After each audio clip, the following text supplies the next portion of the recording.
함께 좌우로 이렇게 인사해 봅니다. 믿음의 가정을 세웁시다. 시작. 명절을 보내고 우리 함께 이 자리에 모인 우리 모든 성도님들을 주 안에서 사랑하고 축복합니다. 오늘은 말라기, 우리 지난 시간에 이어서 1장을 함께 마무리하도록 하겠습니다. 제가 지난 시간에 말라기의 배경에 대해서 설명을 드렸는데, 말라기는 특별히 의미가 있는데 마지막 선지자다라고 말씀을 드렸어요. 우리 한번 따라해 볼까요? 마지막 선지자. 말라기 이후에 신약 시대가 되기까지 신구약 중간기가 몇 년이라고 했죠? 400년 동안 하나님의 침묵이 있었고, 말라기서의 배경을 우리가 보시면 참 이 시대와 많이 닮았다 말씀을 드렸습니다. 믿음이 식어버린 냉소적인 분위기 속에서 지난번에 말라기 1장 앞부분을 우리가 살펴보았고, 오늘은 1장 전체를 우리가 마무리하기를 원합니다. 먼저 오늘 이스라엘이 도발적으로 하나님 앞에 질문을 해요. 하나님, 우리를 사랑하시기는 합니까? 라고 질문합니다. 하나님이 사랑하시는데 도대체 하나님 사랑이 어디에 있습니까? 무엇이 하나님 사랑인가요? 그래서 1장 2절에 보시면 여호와께서 이르시되 내가 너희를 사랑하였노라 하나. 그러니까 이 시대가 얼마나 대범해요. 하나님 앞에 대놓고 따집니다. 주님께서 우리를 사랑하시기는 합니까? 그 증거가 도대체 무엇입니까? 질문하는 시대입니다. 이스라엘 백성들만 그런 게 아니에요. 신앙생활을 하면서 자주 삐지는 분들을 봅니다. 하나님이 나를 사랑하신다는데 내가 그렇다면 이 모양 이 꼴로 살아갈 수가 있는가? 이런 의심, 이런 생각이, 질문을 가지시고 계신 분들이 있습니다. 하나님이 나를 사랑하신다면 내 인생이 이렇게 꼬여 있을까? 여러분, 오늘 그분에게 주신 하나님의 응답이 무엇입니까? 제가 지난번에 설명해 드렸지만 내가 너희를 사랑하는 증거가 하나 있는데 무엇이죠? 조상 이야기를 꺼낸다고 했죠. 에서와 야곱 이야기를 꺼냅니다. 말씀해 보시면 에서는 야곱의 형이 아니냐, 그러나 내가 야곱을 사랑하였고 에서는 미워하였으며. 그러니까 하나님이 지금 이스라엘 백성들에게 먼 옛날 쌍둥이 조상 이야기를 꺼내는 거예요. 그들은 쌍둥이에요. 근데 뭐라고 말하냐면 너희는 쌍둥이로 태어났지만 사실 너희는 장자가 아니라 차자였다. 첫째가 아니라 둘째였음을 기억하라. 너희들에게 형이 있었음을 기억하라. 왜 이런 얘기를 하실까요? 그러니까 이 시대 가운데서는 장남이 모든 걸 다 독식하는 구조였습니다. 그러니까 쌍둥이로 태어났다 할지라도 10초냐 5초냐 먼저 태어난 것이, 여러분 간발의 차이로 태어난 것이 운명이 갈리게 되는데, 장자로 태어난 쌍둥이는 장자권을 받게 됩니다. 근데 차자로, 동생으로 태어난 쌍둥이는 아무것도 받지 못하는 것이 이 상황이었습니다. 너희 운명이 장남이 아니라 차자였다, 동생이었다. 자, 그런데 하나님께서 너희에게 어떻게 은혜를 베푸셨는지를 기억하라 라는 것입니다. 동생이었던 내가 너희를 사랑했도다. 여러분, 이것이 무슨 말입니까? 너희 민족의 운명을 내가 바꿔주었다, 하나님 말씀하시는 거예요. 여러분, 이보다 더 큰 사랑이 어디에 있는가 하나님 말씀하십니다. 그러니까 조그만한 응답을, 선물을 주고 안 주고의 문제가 아니라 동생이었던 너희들을, 장남이 될 수 없었던 너희들을 운명을 바꿔놓았다. 할렐루야. 여러분, 그리고 야곱의 인생을 축복하시죠. 동생 야곱을 베델에서도 만나주시고 내가 너와 함께 한다고 하십니다. 교활한 외삼촌 라반 밑에서도 지켜주시고 12아들을 주셔서 이스라엘이 되는 은혜를 허락하여 주십니다. 그러니까 그 이스라엘의 민족이 이때 탄생하는 거예요. 운명을 바꾸어 주셨다. 하나님이 이 부분을 말씀하는 거예요. 그런데 이스라엘 백성들은 잊어버린 상태로 하나님이 뭘 우리를 사랑한다고 그러는 거야? 하나님이 입장에서 보면 기가 막힌 거죠. 여러분, 혹시 이 중에서도 하나님이 정말 나를 사랑하실까? 그렇게 생각하시는 분들 잘 들으시기 바랍니다. 하나님이 저와 여러분 운명을 바꾸어 주셨습니다. 할렐루야. 그러니까 우리는 죄인으로 태어났잖아요. 근데 우리 운명을 바꿔주셨다니까요. 사랑하는 아들 독생자 예수 그리스도를 여기 십자가에 내어주셔서 못 박게 하셔서 그 보혈의 피로 우리의 죄인된 운명이 그 보혈의 피로 씻김받아 하나님의 자녀가 되었습니다. 그러니까 하나님의 사랑이 의심되시는 분들은 날마다 십자가를 보시면 십자가는 상징이죠.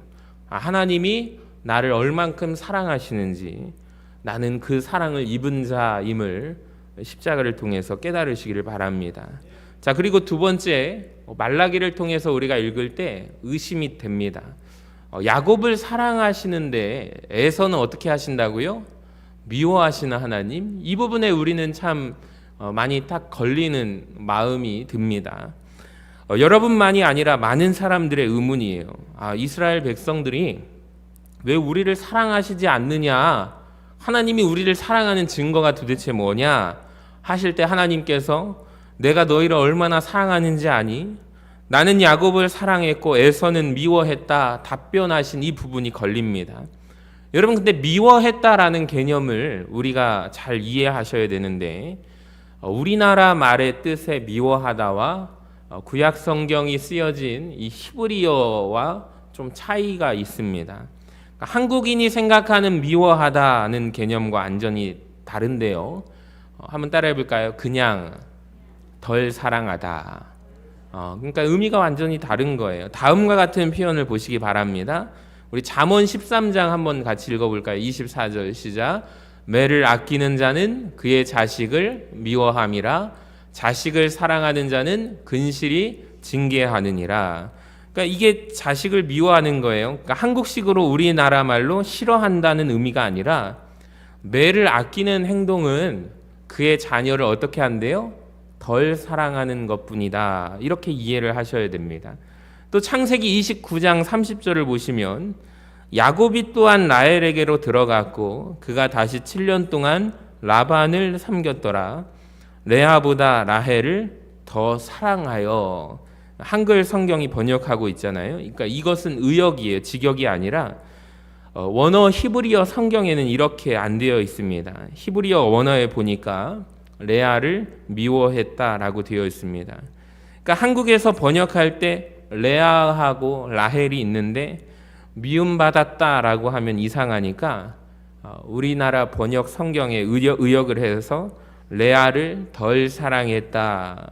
근데 이게 원래 그런 뜻입니다. 그러니까 히브리어에서 미워하다라는 말은 미워 죽겠다, 싫다 이런 뜻이 아니라 비교의 의미입니다. 비교급입니다. 그러니까 사랑하다라는 단어와 미워하다는 말이 같이 쓰이게 되면 미워하는 것은 덜 사랑하는 거예요. 그러니까 레아가 라헬보다 미움받았다가 아니라 레아가 라헬보다 덜 사랑받았다라는 의미예요. 그래서 바른 성경에 보시면 이렇게 번역합니다. 여호와께서는 레아가 미움받는 것을 보시고. 자, 그런데 개역 개정 우리가 보고 있는 성경에는 덜 사랑받는 것을 보고. 그러니까 히브리어 성경에는 그러니까 싫어한다는 의미가 아니라 비교로서 라헬보다 레아를 덜 사랑했다라는 의미로 쓰입니다. 성경에 이런 표현이 종종 나오는데 출애굽기에서 십계명을 설명하면서 이런 표현이 나옵니다. 나 외에 다른 신을 두지 말라라고 하시면서 그것들에게 절하지 말며 그것들을 섬기지 말라. 나 내 하나님 여호와는 질투하는 하나님인즉 나를 미워하는 자의 죄를 갚되. 이 표현 나오잖아요. 그러니까 누가 이스라엘 백성들이 하나님을 미워하겠습니까? 우상보다 하나님을 덜 사랑하는 자, 이런 뜻입니다. 이게 실제로 히브리어에서는 미워하다라는 단어로 표기가 되어 있는 거예요. 앞으로 여러분이 성경에 보시면서 미워하다라는 말을 들으면 이거는 비교급이구나, 덜 사랑하는 것이구나 생각하시면 돼요.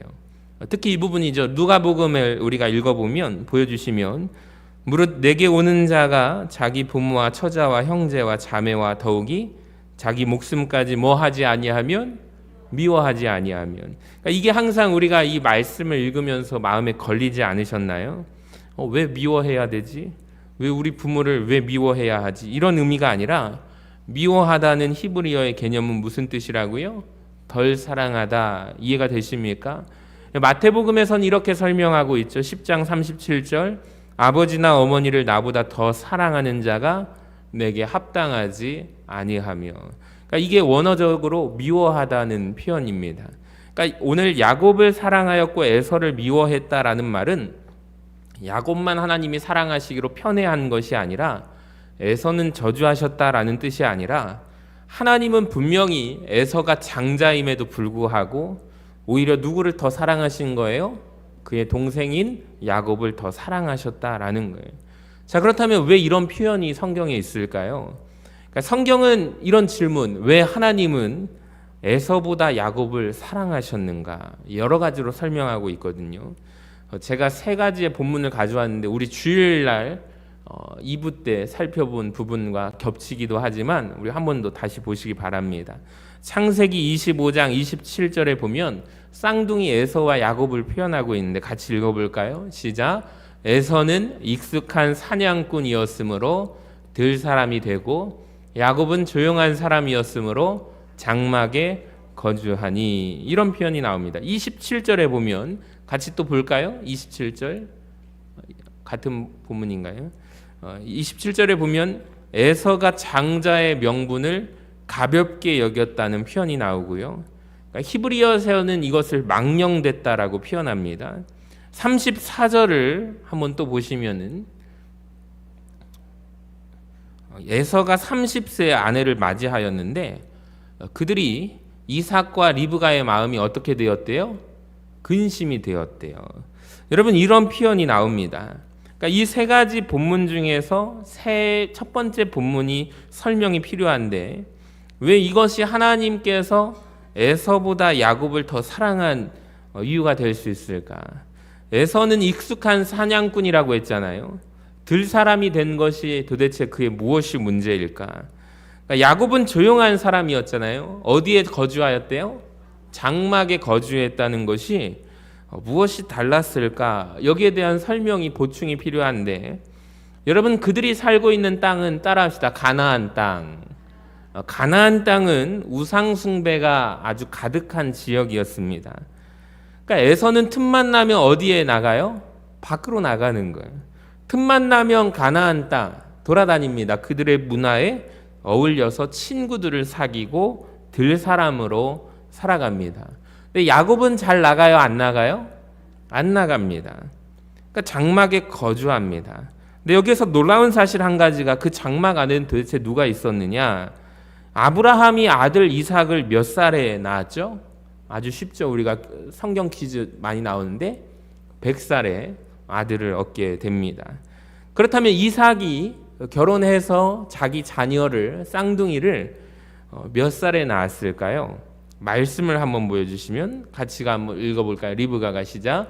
리브가가 그들을 낳을 때 이삭이 60세였더라. 자, 계산해 봅니다. 그럼 아브라함 아버지의 나이는 이때 나이가 100 몇 살이죠? 160살. 그러니까 아브라함이 아들이 이삭이 자식 쌍둥이를 낳았을 때 160살이에요. 그렇다면 아브라함이 나이가 몇 살까지 살았을까요? 그 다음에 보여주시면 같이 읽어봅니다. 아브라함의 시작. 아브라함의 향년이 175세라. 그럼 175 빼기 160을 하시면 아브라함과 쌍둥이 두 아들이 같이 살았던 기간이 나와요. 몇 년이에요? 15년이라는 것입니다. 쌍둥이 야곱과 에서가 태어났을 때 믿음의 조상 아브라함이 생존해 있습니다. 그러니까 할아버지가 손주들과 15년간 함께 지내요. 15살, 만으로 15살, 한국 나이로 여러분 16살이죠. 그렇다면 우리 인생의 가치관과 모든 것이 형성됩니다. 놀랍게도 그 장막 안에 믿음의 조상 아브라함이 있었습니다. 근데 에서는 틈만 나면 밖으로 나가요. 틈만 나면 사냥하러 나갑니다. 틈만 나면 세상 사람들과 교제하고 돌아다닙니다. 근데 야곱은 장막 안에 머물기를 좋아했어요. 그 안에 아브라함이 있었기 때문입니다. 할아버지로부터 야곱은 무슨 이야기를 들었을까 생각해 보면 하나님 이야기를 듣고 살았을 거예요. 어떻게 아브라함 할아버지가 본토 친척 아비의 집을 떠났는지, 어떻게 아브라함이 자기 아버지 이삭을 창세기 22장에 나온 그대로 바칠 수 있었는가? 하나님이 아브라함 할아버지 인생에 어떻게 개입하셨는가? 그러니까 15살이 될 때까지 야곱은 그 장막 안에서 교육을 받으며 살아가는데 신앙교육입니다. 믿음의 교육을 받고 자랐다는 사실을 아십니까? 놀라운 거예요. 우리는 그저 쌍둥이 에서와 야곱이 형은 장자권 좋아하지 않고 관심이 없는데 야곱은 장자권을 갖기 위해서 배고픈 형에게 팥죽을 장자권과 바꾸어서 가져간 사실을 알게 되는데 사실 그 기초에는 누가 있었던 거예요? 아브라함의 영향을 야곱이 받고 살아가는 거예요. 그러니까 장자권의 중요성을 아브라함 덕분에 알게 된 것입니다. 장자권의 소중함을 할아버지로부터 들었기 때문에 알았습니다. 열망하고 자라납니다. 근데 에서는 밖으로 돌아다니다 보니까 세상 것이 좋아 보여요. 장자의 명분이 소중해 보이지 않습니다. 여러분, 그러니까 하나님이 아까 전에 질문이죠. 에서는 왜 미워하였고 덜 사랑하시고 야곱을 더욱더 사랑하신 이유를 아시겠습니까? 그러니까 무엇을 갈망하고 무엇을 열망하고 살아가느냐. 에서의 갈망과 야곱의 갈망이 달라요. 여러분, 하나님께 사랑받고 싶으십니까? 여러분의 삶이 참 중요해요. 여러분이 그렇다면 하나님의 사람들과 시간을 보내시기를 바랍니다. 하나님의 축복을 갈망하시기를 바랍니다. 그러면 야곱처럼 하나님께 더 사랑받는 자가 될 수 있음을 깨달으시기를 바랍니다. 제가 주일날 부탁을 드렸어요. 믿음의 가정 안에서 할아버지가 아브라함이라 할지라도 에서 같은 아들이 나올 수 있다 없다? 있습니다, 여러분. 정말 이건 중요한 문제예요. 야곱과 같은 아들이 나올 수도 있습니다. 우리 에서로 키우지 말자고 했습니다. 그렇다면 우리가 더욱더 갈망해야 할 것은 누구를 만나는 것이 중요한가? 자, 그렇다면 우리 자녀들이 하나님의 사람들을 만날 수 있도록 우리가 함께 기도해야 할 줄로 믿습니다. 사람과 사람 사이의 만남을 주선하시는 분이 누구예요? 하나님이에요.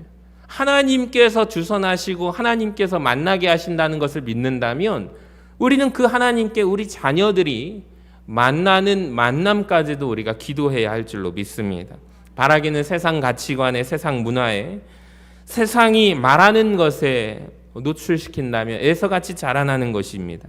근데 장막 안에 머물게 하신다면, 하나님 전에 머물게 하신다면 하나님의 축복을 갈망하도록 여러분이 만드시기를 주님의 이름으로 간절히 축원합니다.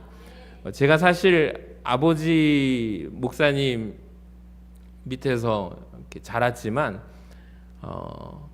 단 한 번도 제가 목회자 되겠다고 생각해 본 적이 어렸을 때 없다가 고등학교 학생회장을 하면서 굉장히 신앙 가운데 뜨거워지고 열망을 했습니다. 하나님, 주의 종이 되겠습니다. 기도를 했습니다.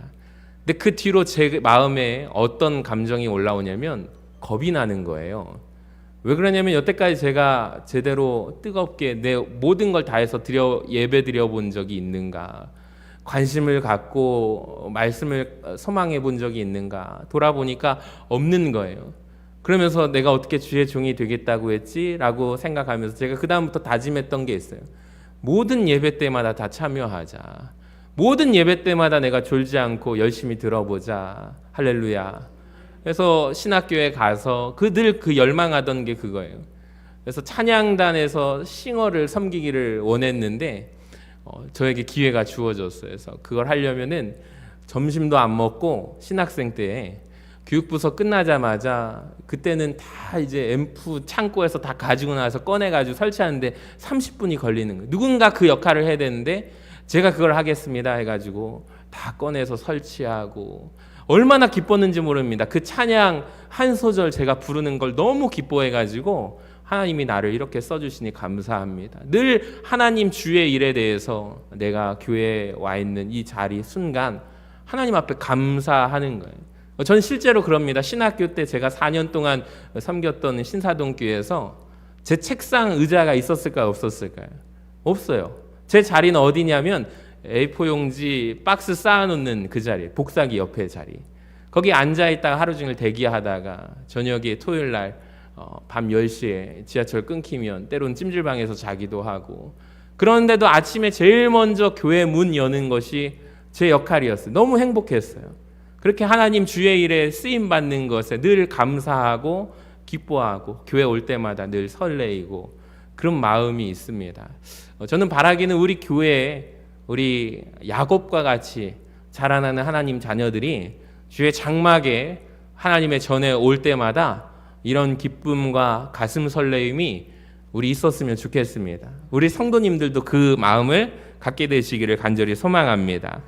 자, 두 번째, 제사장들의 도발을 보시면 본문에서 이스라엘 백성들이 도발적인 질문, 어떻게 우리를 하나님 사랑하십니까? 이것만 나오는 게 아니라 말씀을 읽다 보면 제사장들도 이런 질문을 해요. 아주 뻔뻔합니다. 우리가 어떻게 주의 이름을 멸시하였나이까? 6절을 한번 보실까요? 6절에 보시면 내 이름을 멸시하는 제사장들아, 나 만군의 여호와가 너희에게 이르기를 아들은 그 아버지를, 종은 그 주인을 공경하나니 내가 아버지일진데 나를 공경함이 어디 있느냐? 내가 주인일진데 나를 두려워함이 어디 있느냐 하냐? 같이 읽어봅니다. 시작. 너희는 이르기를 우리가 어떻게 주의 이름을 멸시하였나이까 하는도다. 도발적인 질문이죠. 하나님이 제사장들을 책망하세요. 너희들 왜 나를 두려워하지 않느냐? 왜 나를 멸시하느냐? 하나님 물어보십니다. 여러분, 이스라엘 백성들이 이 당시 하나님 이런 질문을 하시고 책망하시면 여태까지 모두가 이런 반응을 보였습니다. 하나님, 죽을 죄를 졌습니다. 하나님 용서해 주세요. 근데 말라기 시대가 얼마나 타락했는지 느껴지십니까? 제사장들도 주의 종들도 하나님 앞에 대범하게 묻습니다. 하나님, 우리가 어떻게 주의 이름을 멸시하였습니까? 자기 죄를 인정해요, 인정하지 않아요? 인정하지 않는 시대예요. 하나님이 답답합니다. 7절에 너희가 더러운 떡을 나의 제단에 드리고도 말하기를 우리가 어떻게 주를 더럽게 하였나이까? 하나님이 기가 막히다 이거죠. 이는 너희가 여호와의 식탁은 경멸히 여길 것이라 말하기 때문이라. 세상에 하나님께 더러운 떡을 드리고 앉아 있으면서도 우리가 어떻게 주를 더럽게 하였나이까? 뻔뻔하게 말한다는 거죠. 그러니까 잘못된 예배를 드려놓고도 하나님께서 너희 예배 잘못 드렸다고 말씀하는데 뭐가 잘못됐습니까 하나님? 하고 묻는 것이죠. 그러니까 이들이 지금 자백하지 않습니다. 하나님이 말씀하십니다. 너희가 나의 제사를 멸시하는구나. 자백하지 않습니다. 인정하지 않아요. 뭐가 잘못이라는 것입니까? 하나님 앞에 예배드리면 되는 것 아닌가요? 무서운 상황입니다. 그러니까 여러분, 말라기 시대가 이런 시대라는 거예요. 그러니까 오늘날 이 시대가 말라기처럼 되어버립니다. 그러니까 성경이 죄라고 말씀하는데 이 시대가 뻔뻔하게 되묻죠. 그게 무엇이 죄입니까? 제사장들이. 그러니까 성경에 동성애가 죄라고 나옵니까? 안 나옵니까? 나옵니다. 근데 목회자들이 말하죠. 뭐가 죄입니까? 도발합니다. 하나님의 심판이 여러분 얼마 남지 않았어요. 말라기 시대를 살고 있거든요. 그러니까 말라기 시대의 결과가 하나님이 하늘문을 닫아버리시듯이 지금 제사장들의 타락, 목회자들이 깨달아야 합니다. 8절을 한번 같이 읽어볼까요? 8절에 시작. 만군의 여호와가 이르노라 너희가 눈먼 희생제물을 바치는 것이 어찌 악하지 아니하며 저는 것, 병든 것을 드리는 것이 어찌 악하지 아니하냐? 이제 그것을 너희 총독에게 드려보라. 그가 너를 기뻐하겠으며 너를 받아주겠느냐. 그러니까 하나님 앞에 흠없는 것을 드려야 하잖아요. 아까워요. 아까우니까 뭘 드려요?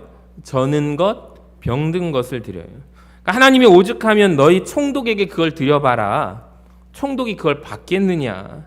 그러니까 예배가 타락합니다. 여러분, 하나님 앞에 멸시에 대한 핵심이 예배를 함부로 드립니다. 그러니까 예배 중단하고 안 드리는 것 아닙니다. 예배를 어떻게 드려요? 함부로 드리는 거예요.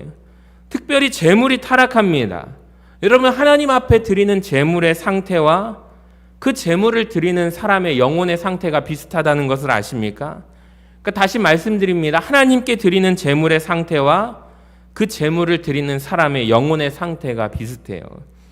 그러니까 여러분 앞에 헌금 드리는 여러분의 모습이 여러분의 영혼을 바치는 겁니다. 그러니까 내가 너무 감사한 거예요. 하나님 앞에 내가 감히 하나님께서 힘 주시고 나에게 능력 주셔서 내가 이거를 드릴 수 있음에 하나님 너무 감사합니다. 그러니까 드리기 전부터 마음이 떨리는 거예요. 이걸 드릴 수가 있어서 하나님께 너무 기쁜 거예요. 여러분, 그것은 곧 여러분의 영이 살아있다는 증거입니다. 네, 억지로 드립니다. 드리기 싫은데, 번거로운데 안 드릴 수가 없어서 어쩔 수 없이 아까워하면서 좋지 않은 것을 드려요. 그러니까 내 영혼이 그렇기 때문입니다. 영혼이 살아있으면 여러분, 하나님께 드리는 것이 아깝지 않아요. 영혼이 병들면 하나님께 드리는 것이 얼마나 아까운지 몰라요. 함부로 드리게 됩니다. 그러니까 여러분, 하나님 앞에 드릴 때 내 영혼을 한번 점검해 보시기를 바랍니다. 13절에 얼마나 심한가 같이 보세요. 만군의 여호와가 이르노라 너희가 또 말하기를 이 일이 얼마나 번거로운고라고 말합니다. 세상에 뭐가 번거로워요? 예배 드리는 게 번거로운 거예요. 그러니까 우리로 치면 주일이야 벌써 일주일 또 지났네. 왜 이렇게 주일이 빨리 돌아오지?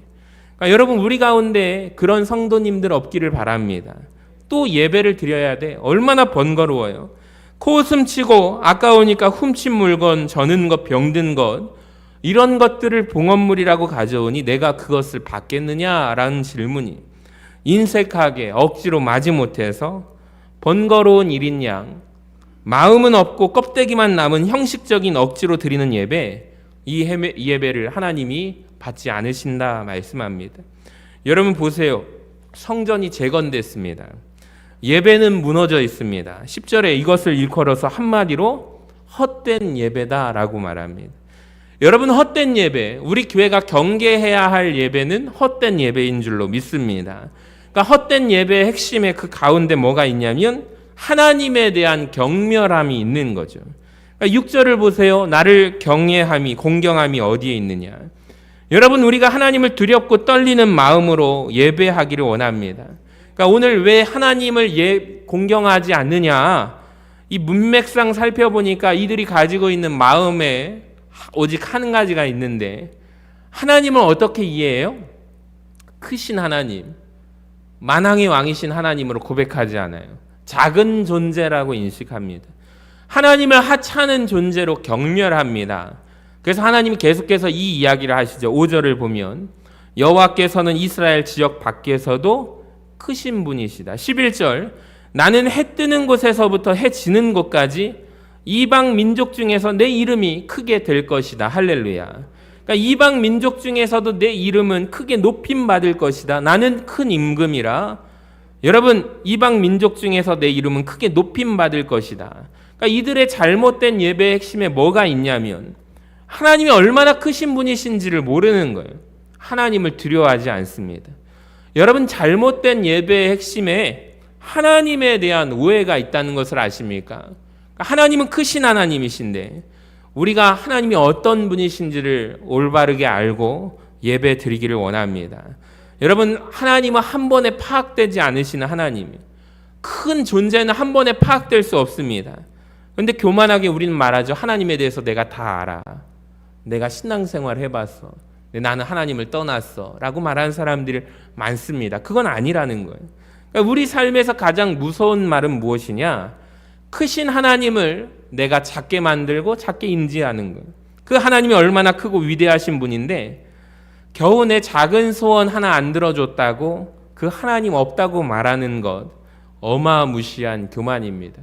제가 예전에 그 한 분을 소개해드렸잖아요. 어떤 분이 교회 등록을 하시면서 이런 얘기를 하셨어요. 우리 큰아들이 국가고시를 계속해서 하는데 1차는 합격하고 2차는 떨어지는데 이번에 내가 교회 등록하고 예수 믿은 다음에 하나님이 살아계시다면 1차 합격하고 2차도 어떻게 하신다고요?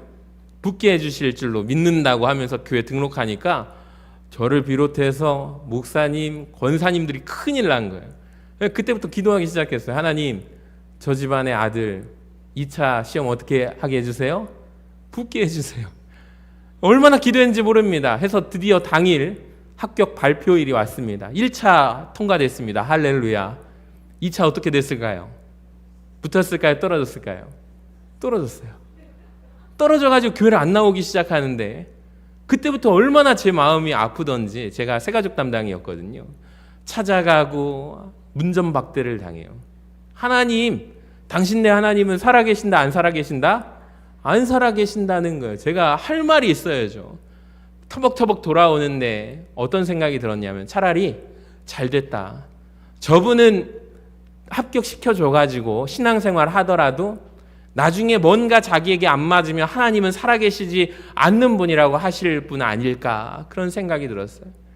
여러분, 우리가 판단할 수가 없는 거죠. 하나님 없다고 말하는 것, 사실은 어마어마한 교만 아닙니까? 저는 바라기는 우리 모두가 위대하신 하나님을 잊지 않기를 소망합니다. 크신 하나님을, 위대하신 하나님을 위대한 하나님으로 대하는 것이 여러분 올바른 예배의 출발인 줄로 믿습니다. 그러니까 우리 교회가 예배드리는 태도부터 바뀌어야 합니다. 그러니까 찬양 시간에도 보니까 핸드폰 하는 분들은 핸드폰 해요. 사실은 주일학교 중고등부 예배는 제가 전도사님들한테도 예전에 말했는데, 거두십시오. 예배 시간 온전한 그 한 시간 하나님 앞에 예배 드려야 됩니다. 우리 어른들도 사실 그래야 돼요. 예전에 저기 아울렛에 갔더니 음식물을 옷가게 들어갈 수 있을까요, 없을까요? 없더라고요. 해가지고 음식물, 특히 음료수 같은 경우는 민감해가지고 음료수 가져오면 안 돼요, 그러시더라고요. 그러니까 여기에서 옷가게에서 옷 구경하려면, 옷 사실 거면 음료수 다 먹고 들어오세요 그랬더니 사람들이 밖에서 다 먹고 들어가기도 하고요. 그런 모습들을 봅니다. 그리고 아예 그냥 매대 앞에 칸칸이 작은 틈에 있어가지고 음료수는 저기다 놓고 들어오세요 그러더라고요. 저는 그걸 보면서 우리 교회들도 핸드폰 못 가져옵니다. 핸드폰 거기다 놓고 들어오세요. 그러면 어떤 반응이 있을까 참 궁금하고 혼자 생각해 봅니다. 그러니까 여러분, 왜 이렇게 할까요? 예배 시간에 올바른 출발이지 않을까요? 우리가 하나님을 온전히 예배하는 것. 전화 가지고 하나님께 예배 드리다가 전화 받으면서 아무리 급한 전화지만 하나님 앞에서 나가는 모습이, 여러분 우리 교회 안에는 그런 모습이 없기를 바랍니다. 그러니까 우리 서신교회 오면 정말 뜨거운 예배, 하나님 앞에 모두가 전심으로 드리는 올바른 예배의 출발이 우리 교회 안에 있기를, 태도부터 바뀌기를 바랍니다. 하나님을 경외하는 예배가 회복됨이 있기를 주님의 이름으로 간절히 축원합니다.